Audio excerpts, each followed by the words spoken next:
last week on your favorite cinematic series, A Deadly Vow. The Adepoju's mansion was a marvel of architectural splendor. Guests arrived in droves, eager to celebrate the union of Lisa and Tony Phillips, an event touted as the wedding of the decade. Mr. Adepoju watched his daughter with pride, knowing she was ready to take over the family business.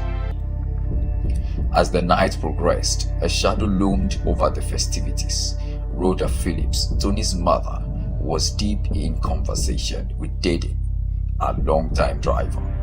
They stood apart from the merriment, exchanging words in hushed tones.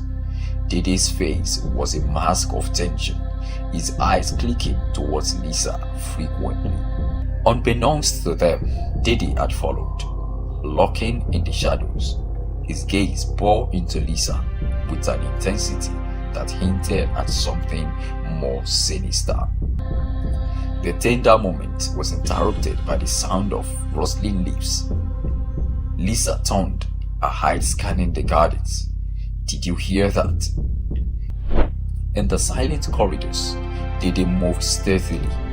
He paused outside the couple's suite, his expression conflicted with a deep breath. "It is done," she whispers. "Everything is set." The morning sun cast a warm glow over the Adepoju mansion, but the sense of foreboding from the previous night persisted.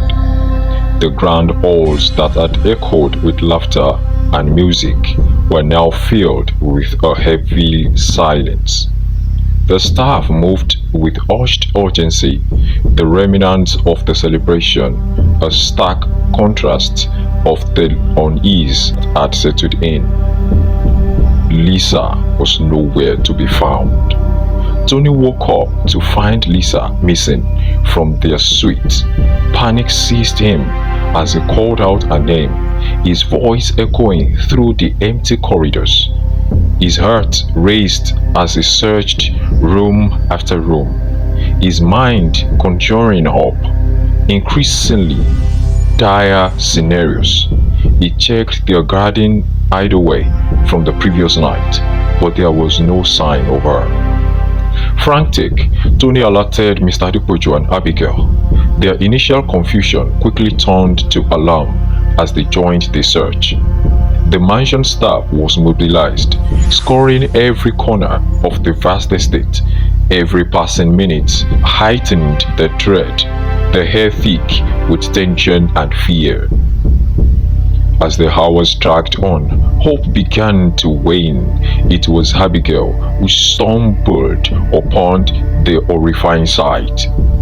In the garden, nestled among the blooming roses, her wedding gown was pristine and white was now marred with blood. Abigail's scream pierced the morning air, drawing the others to the scene. Tony's world shattered as he fell to his knees beside Lisa, his grief pouring out in anguished cries.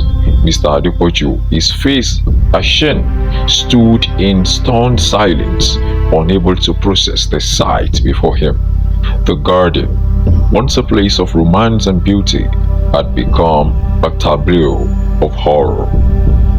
Detective Akinwale arrived shortly after, his presence commanding a composed amidst the chaos. He was a seasoned investigator, known for his keen intellect and methodical approach. He surveyed the scene with a practiced eye, noting the position of Lisa's body, the bloodstains, and the surroundings. The handkerchief with the initials DP was a key piece of evidence found near Lisa's body. It hinted at a personal connection to the crime. Akinwale held it up, his hand racing with possibilities. He ordered it bagged for further analysis, his suspicion immediately turning to Trajedy. Trajedy was brought in for questioning. His demeanor was a mix of fear and defiance. He claimed he had nothing to do with Lisa's death, his eyes wide with desperation as he faced the detective. Trajedy's hand trembled and his voice wavered as he recounted his actions from the previous night. He had retired early, he insisted, unaware of the tragedy that had unfolded. Detective Akinwale listened, his expression inscrutable. He noted Didi's nervous tics, the beads of sweat forming on his forehead. Akinwale's experience told him that Didi was hiding something, but whether it was guilt or fear remained to be seen. Rhoda Phillips, meanwhile, appeared composed but anxious. She stood by Didi's side, a hand on his shoulder in a gesture of support. Her eyes met Akinwale's, a flicker of challenge in their depths. She insisted on Didi's innocence, her voice steady but tinged with an underlying tension. As the interrogation continued, Akinwale delved into Didi's background. He learned that Didi had been with the Phillips family for over 2 decades, a trusted employee who had risen from humble beginnings. His loyalty to Rhoda was unquestionable, but his motives were murky. Rhoda's relationship with Didi came under scrutiny. It was revealed that their connection extended beyond the typical employer-employee dynamics. Rumors of a complex and possibly inappropriate relationship surfaced, casting a shadow over their interactions. Tony, consumed by grief, was determined to find the truth. He joined forces with Detective Akinwale, providing insight into Lisa's recent activities. Lisa had been investigating discrepancies in her father's business, uncovering potential fraud that could implicate powerful individuals. Her findings were detailed in a series of notes and documents she had kept hidden. The discovery of Lisa's investigation opened a new angle in the case.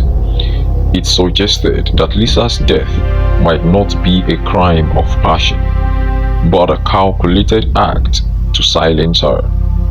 The involvement of influential individuals raised the stakes, turning the investigation into a high-profile affair. As the day drew to a close, the mansion remained enveloped in a heavy silence. The once celebratory atmosphere had been replaced by an oppressive sense of dread. The garden, now cordoned off by police tape, stood as a grim reminder of the tragedy. Here is Detective Akinwale standing in the garden, the handkerchief in his hand. His gaze was fixed on the mansion, his mind piecing together the fragments of the mystery. The tension was palpable. The question of who killed Lisa and why hanging heavily in the air, promising more revelations to come.